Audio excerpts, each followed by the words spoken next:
Hello, I'm Eric Anderson. Welcome to Season 6, Episode 3 of YWCA Underground, and welcome to Saskatoon's YWCA. Thank you. You're welcome. So right now we're just entering into the crisis shelter. This is where we have 18 rooms. There's 34 spaces. I'm on a tour of the within those 18 YWCA rooms, with Kim 34 Fisher. spaces. For more than 34 20 beds. years, Kim has We've worked at the got Y, 2 helping rooms women at and their each end of the families hallway receive that the are supports family they rooms. need, So a and family doing it room with just kindness means that and it's a bigger compassion. bed. So this is a nice space for kids to be able to play together. Mom can see them. She has a visual there with a window, so she can be cooking while they're playing in the playroom. And then we have the play deck as well for them to be able to play out there together. It must be nice to have a space for the children here. It is, yeah. And because we do house children, it's nice to be able to have a space where they can go and they can be entertained while mom's busy doing what she needs to do. This is also where, when we do have our ECE students, this is where they do their practicum. So they'll do a whole program of a structured program of play, breaks, nutrition, and all those things, which is really nice for the moms to be able to have that break. Yeah. The YWCA is There many with the things to hallways, many there's people in 2 our washrooms, community. one on each There is end an of the floor. employment and learning center that helps people learn the skills to reach their employment goals. The Childhood Development Center provides daycare to kids from across Saskatoon. And of course, there is the gym that many years ago I frequented when I was a university student living a block away from the Y. For this episode, we are going to focus on the YWCA's Emergency Crisis Shelter, the long-term residents, and the programming it provides to women and their families in need of help. Kim Fisher is the Director of Residential Programs at the YWCA and is a very busy person. She oversees several different support programs, which she talks about in this episode, and has been helping with the organization's efforts to expand their capacity through their Hope Lives Here campaign. The need for safe housing is high. In 2022, the YWCA Crisis Shelter and residents turned away more than 4,000 women, youth, and children looking for a safe place to stay in our community. Kim shares the wonderful news of the campaign's success and the expansion happening right now at the YWCA in her conversation. She also explains why it takes so much courage for women to seek out the help and services offered at the YWCA and why this work means so much to her. I sat down with Kim in her office after the lovely tour and started our conversation by asking how people end up at the Emergency Crisis Shelter. The thing that I appreciate about the YWCA is that they don't have to fit, when someone is in need of housing, they don't have to fit in a box. They can basically, if they need a place to lay their head down at night and they don't have a roof over their head, they can stay with us. So that means that we are seeing everybody from all walks of life. We do have the ability to house women with their children, and we house lots of single women as well. And we're seeing them come from situations of homelessness and poverty, transiency, lots of women who are leaving domestic violence situations or other types of violence in their homes or communities. We're seeing women who are struggling in their mental health and just need to find that stability, and as well women who are struggling with addiction, and again looking for a place that's safe and where they can start to work through their own journey. When they start their journey here, what are the first conversations like with people, and maybe who are they talking to here at the YW? So when they're coming in, it's a first come, first serve. So a lot of women are calling, and they could be calling every day, several times a day. Our beds are always full. So it is a matter of just the right timing. We don't keep a wait list. But when they do get a bed and they're coming in, they're speaking with the crisis counselors. We have 24/7 crisis counselor support. And they're doing an intake when they first come. And that's just an opportunity for us to get to know who they are, what the situation is, and really how we can assist them in their 30-day stay. It is very much client-driven, and it is up to them and what they want in that 30-day stay. So sometimes it's just about a safe place. It's just about getting off the street. It's just about keeping themselves safe for 30 days or a couple of weeks, whatever they're needing. For other women, it's about leaving an unsafe situation and really trying to get on their feet and trying to move on and securing housing elsewhere. It could be here in the city, it could be out of province. So we'll do lots of referrals for different agencies and different shelters. But they are speaking with the crisis counselors throughout their stay. And we really try to not overwhelm them with a lot of information at once. So sometimes that intake is really just about an introduction, and it depends too, because we're open 24/7. They may be coming in the middle of the night, so we're not going to get into all of that at that time, but we'll get to know them as the days progress. I was curious about that because, like you said, if they're coming in the middle of the night, there must be so much going through their minds that maybe that's not the best time to go through a whole bunch of questions or anything like that. Yeah, exactly. And also if they have children, right? So sometimes there's fear for the children and where they're going. And so mom needs to focus on that. And we want to give her that space and time to do that. Yeah. Your counselors must be so skilled because they must see so many people from like all sorts of backgrounds and scenarios. Yes, that they definitely deal with a lot of different situations. We know when they come on shift that you can't predict what your shift is going to look like. We have 2 shifts, a day shift and a night shift, and they can be very different. They can be very busy, and that's they are expected to respond to the situations as they arise, and you never know what that's going to be. Sometimes it can be having to deal with someone who's quite escalated and feeling unwell, and sometimes we need to call outside resources to come and help us, right? So they definitely have a very taxing job. What they're working with and what they're seeing every day is really hard, and then on the other side too, there's a lot of good as well. You know, I know that every day I work here, there's something good, and whether it's just someone greeted you by name because you made a connection, or you saw a smile on someone today when yesterday they were upset and crying. So even those that we look, and we have to look for even those little things to make us remember, to allow us to remember that there's some good in all the crisis as well. Yeah. I want to touch back on that in a little bit, but you said something earlier about how it is client driven when they're coming for the 30 days, it's up to them. Why is that important as opposed to maybe having a program where you have to do this and this? Why is the client driven? Why is that so important? It's important because it's their choice, right? We all should get choice in where we live. We have the right to housing, but we should get the choice in where we live and what our lives look like and the journey that they go on. What they should be able to guide their own path, just like I should or anyone. And it's not, we can't force change. People have to be ready for that. And they need to know that when they're ready, there's someone here that will help them along those steps.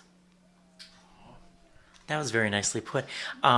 Is it hard though to, like, because I would venture to guess that, and yourself included, you have big hearts when you work here.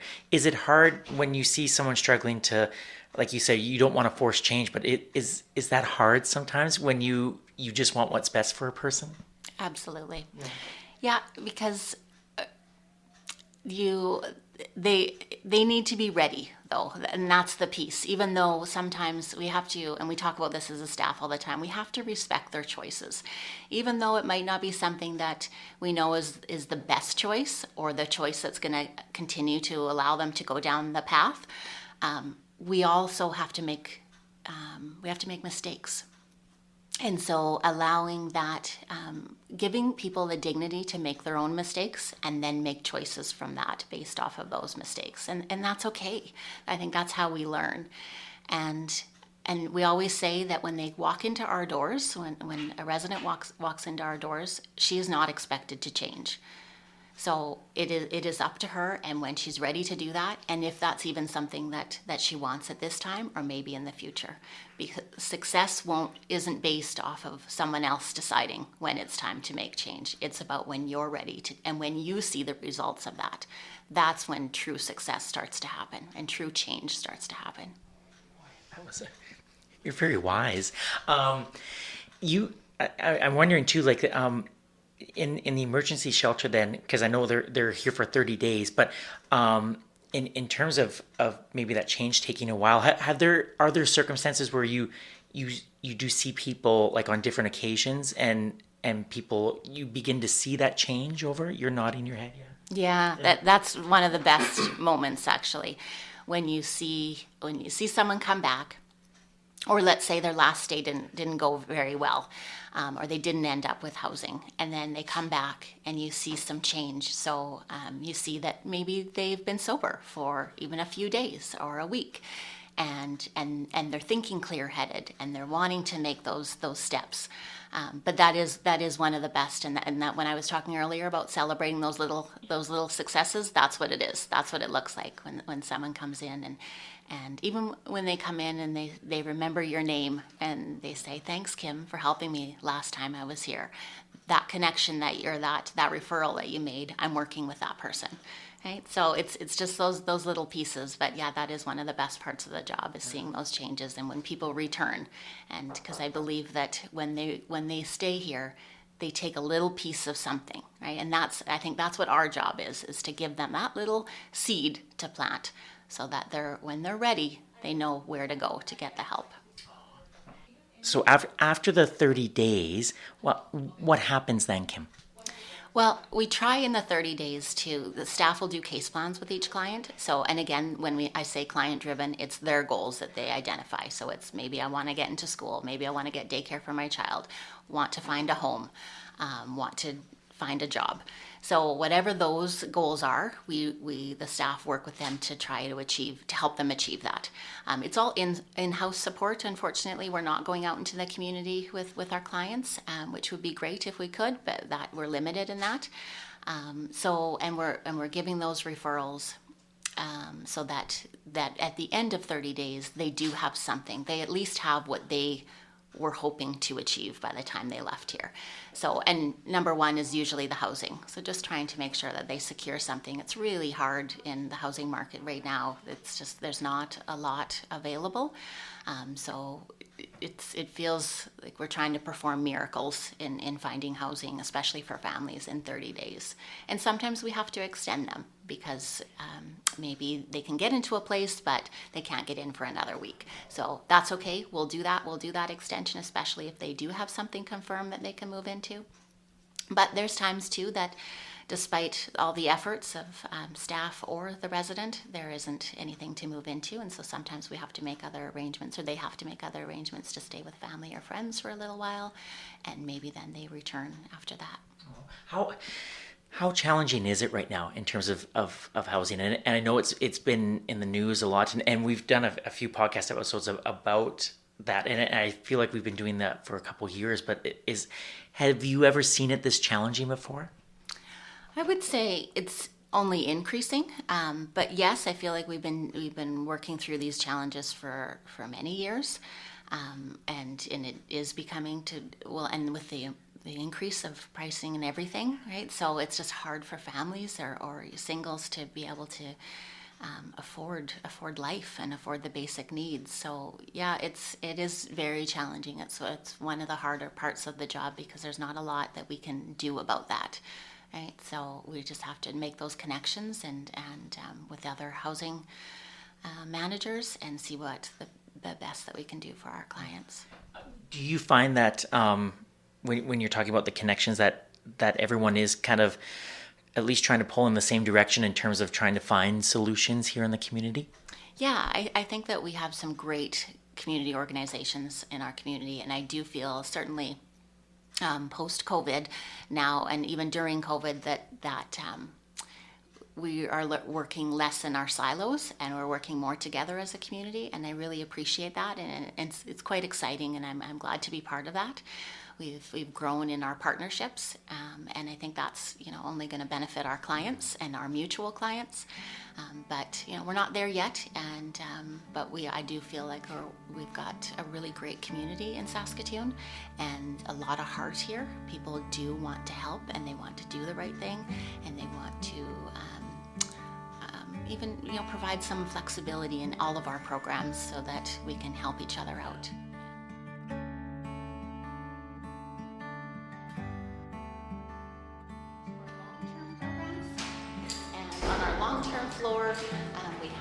three programs. We've got our youth program, we've got Turning Points, and we have wellness. So wellness program, the ladies are coming straight from Dubai. They do stay with us for up to a year, and we have a facilitator that works with them to do some case planning. Mm-hmm. Turning Points is the same. We have, and jam-packed onto one floor is three programs. So we have our youth program where we're housing 16 to 18-year-olds youth, and they are in the care of the government, so they do come referred through social workers.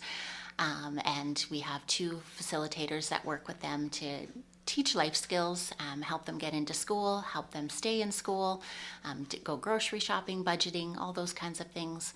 And then we have our wellness program. So there's 6 beds there, and that is for women that are coming from hospital.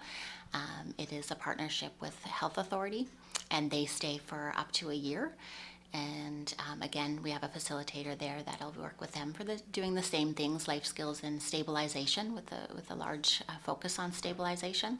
And then we have our Turning Points program. And Turning Points is for women, single women who are ready for change. So they're not coming because they're necessarily in crisis or homeless, but they are coming because they want to make some change in life. And so we see a lot of women who are trying to manage their addiction, and they've been through treatment and then the road after treatment and trying to work through that and get their life back on track. We have some ladies that are volunteering and trying to get back into the workforce and starting with that. And then we also have some women who are going to school. Wow. I had no idea that the Turning Points was so, like, there's so much depth to it, isn't there? So how, I guess, is it like the emergency shelter in terms of it is that client driven in terms of the goals that they want to work with as well? Or is there more like some set programming around Turning Point too? We do have programming, and we'll invite speakers from the community and different organizations to come in and work with the ladies. They are a very close-knit little community up there as well, so they support each other, they mentor each other, and they celebrate each other's successes and their birthdays.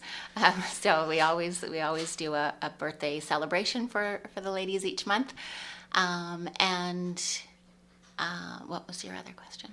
Oh, just but in terms of the like, both client driven. Yeah, and I was thinking too, like it has to take some courage on their part, doesn't it, to realize like I need some help, don't I? Absolutely, courage is everything. That comes too when they're ready, right? I feel like that's when then they feel they can take it on. But yes, it is when they're coming in. They're usually doing an interview with our facilitator up there, and they're again identifying their goals. What do they want to work on in the year or so that they're going to be with us? And again, so client driven, and that's when you're seeing more long-term goals and securing that stability. Yeah. You mentioned that everyone's sort of crammed in there. I take it that you could use some more space up there. Would that be? Yes. Absolutely. Yes, we're always in need of space. We have so many calls that are coming in, both shelter and long term, but so many calls that are coming in every day, and that we are turning away lots of women. So last year we turned away over 4,000 women and children, and so yeah, definitely we try to do as much as we can in our current building, but now with our new expansion, we're really excited to be able to continue our programming, but being able to house so many more women and children. Yes, tell me about the expansion. Well, it's as you probably noticed when you walked in, it's under construction right now, so we're so excited to see it. It feels like it's been such a long time coming. We have certainly talked about it for many years, but to be able to actually see it come to reality now. So we're hoping by 2024, next winter, that we'll be able to start housing women and their children. And so we're looking at, we'll have 35 suites, so about 71 beds. And this is where we'll be able to have 1 and 2 and 3 bedroom suites.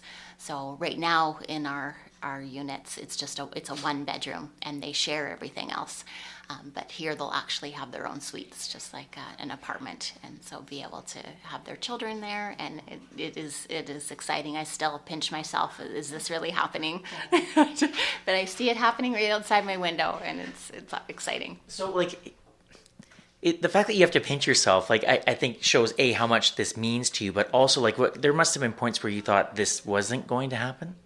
Oh, for sure. Yeah, and because there's been a lot of discussion, and it's not just here at the Y, but throughout the community. And there has been expansions elsewhere in the community. Other services have expanded theirs, but it just never seems to be enough. And I'm sure there will still be a need even after we expand ours.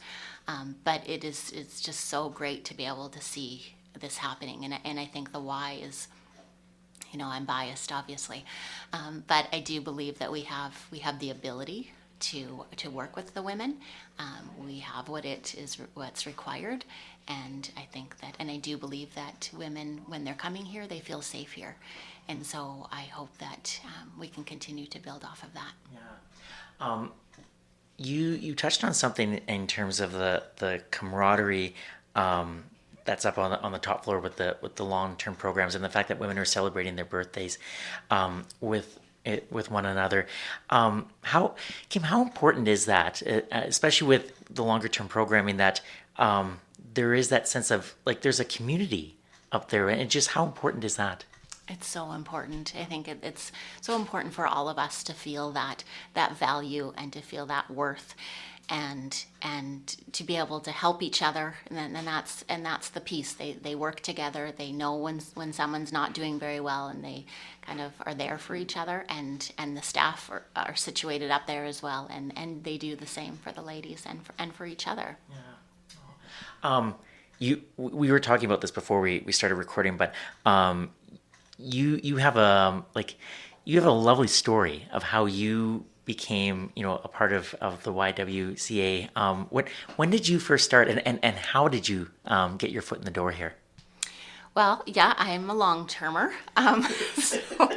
So I started here many, many years ago. So I've been employed with the Y for about 22 years. But when I first started, I started as a volunteer, and even the physical structure of the building was different at that time. Departments were situated differently. We had obviously different people working here. And so it's been quite lovely, actually, to see all the change over the years and how the Y has evolved. And again, I think that's what keeps me here, is that it's just been, it's challenging, and a really good challenge. It's never boring. And I appreciate that. But I started as a volunteer because I needed to get my social work hours in. So, and that was really the only organization that would allow me to do full-time volunteer work.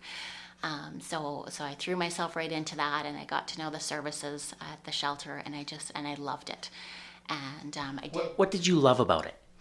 I loved the openness. I loved how people were so willing to bring me in, even as a volunteer. I didn't know anything, and they were willing to allow me to have exposure to what happens here and to be able to meet with the women, and they gave me that ability to just kind of run my own schedule and get to know what happens here. And then from that, I think that's when the creativity started. I remember even as a volunteer, I did everything from invoicing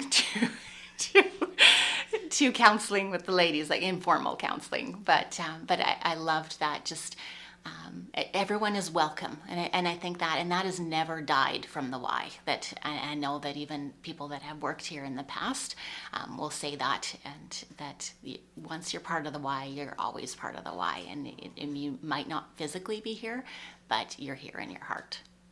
Aww. Yeah. And then, like, did you ever think that you would be in your position right now in terms of I guess overseeing people and being part of, obviously you're doing day-to-day things, but then working on bigger projects as well. Like, did you ever think that would happen for you? Absolutely not. And actually, I resisted it for a long time. Really? Yeah, Why did you resist? I love the front line, and I wanted to stay there.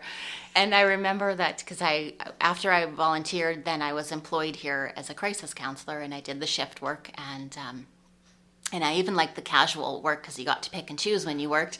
But then I was offered a full-time position, took that, and about 12 years ago or so, I moved into management. But when that position came open, we had an opening, and our director had left, and there was an opening, and they said, well, we don't really have anyone right now, but we expect there's going to be a 6-month gap because our leader was leaving for us for a short time. And so she had come to me, my supervisor, and had asked, would you be interested? And I said, no, no, I don't want to. I don't want to leave the front lines. I want to stay working with the ladies, and it's just not ever something I could see myself doing. So she asked me if I would just please do this for at least 6 months. So I said I would. And at that time, we had gone through a little bit of leadership change as well, and the team was really struggling. So I felt that maybe this was the right opportunity to kind of step up and help out the team and just do it for the 6 months. I could get through it for 6 months. And I think it was about 3 months in, and I loved it. And I never knew that I would love it. And so then under 6 months came, and our director wasn't coming back, so the posting was open. And I know that the director of the YWCA at the time was thinking, well, I don't know, like, you're very young. I don't know if you can do this. But I went for the interview, and I remember prepping for the interview, and I had all this is what I'm going to do, and this is what I've done in the few months I've been here. And so they ended up giving it to me. And yeah, and I've never looked back, and I love it. And I love the challenges that come with it. I love the learning that comes with it.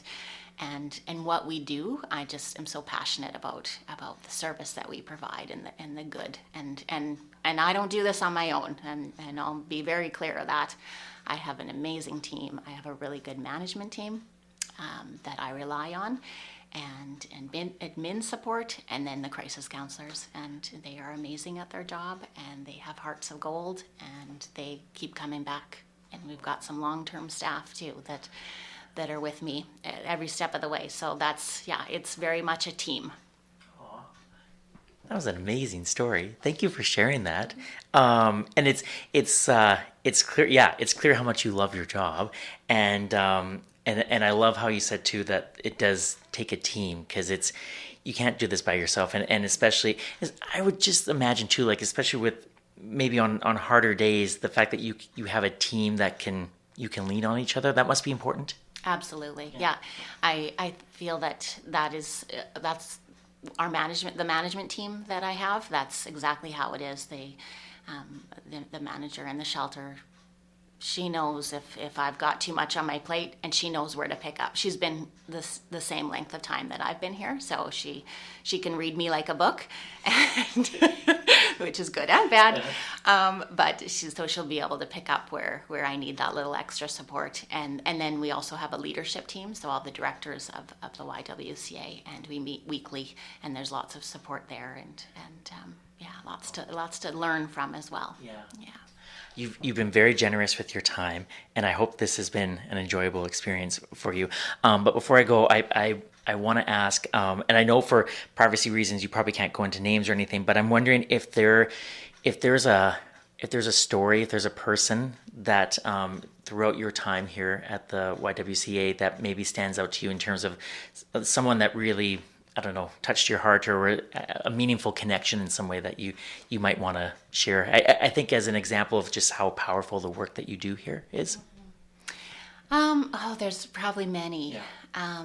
But I'll probably use something more recent, just because that's something I've been thinking about a lot. Is we did have a lady who had stayed in our long-term residence, and her stay didn't end successfully. And she made some mistakes, and so she ended up moving out. And she recently came back for a visit so our Turning Points worker does lots of outreach in the community, and she connects with the ladies that she's housed.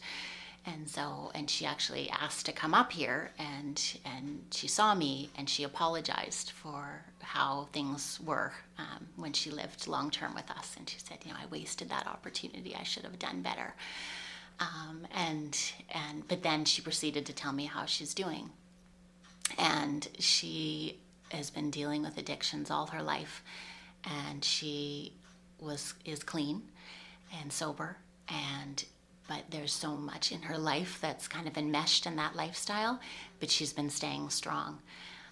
And she ended up leaving her place And a few weeks later, she ended up staying in our shelter. But again, knowing that this is somewhere where she could come, that there was no judgment, and that's what I told her when she came and apologized for her stay. I said, there's no judgment. I barely even remember what happened then. Like, it's okay, right? And when you're not in a good space, we all make decisions that we regret later. So she came and stayed in the shelter for a little bit, and I saw her each and every day how like she was coming up against obstacles and different things were happening and different challenges, and she was advocating for herself. She had her voice, and throughout her stay she continued to maintain her sobriety, and she ended up moving into a sober living environment just to help her to continue to stay on track. And I just was amazed at the determination and the ability for her, after having a life of addictions, to not resort back to those coping mechanisms, to be able to stay strong. And I said to her, like, how do you do that every day? And she said, it's my faith. I hold on to that, and that I know I'm stronger than it. I know I'm stronger than the addiction. And I also know what it feels like to be clean now, and to have a clear head, and to be able to think straight. And I love it. So she said, that's what's keeping me strong and keeping me going. And I don't have to go down the path of my addiction when things don't go right. Right? It's okay. I can stay strong. And that's, and she left, and I think about her a lot, and I'm just so proud of her journey and where she's come. And she has a ways to go yet, but she's there. She's determined, and that's what it takes, the determination and courage. Oh. Thank you for sharing that story. Thank you for taking time out of your very busy schedule today to meet with us, and thank you for the work that you and your colleagues do, because it's so important, and I feel very fortunate that I got to meet you, so thank you. Oh, well, thank you. And I feel fortunate to have met the two of you and to be able to do this with you. Thank you.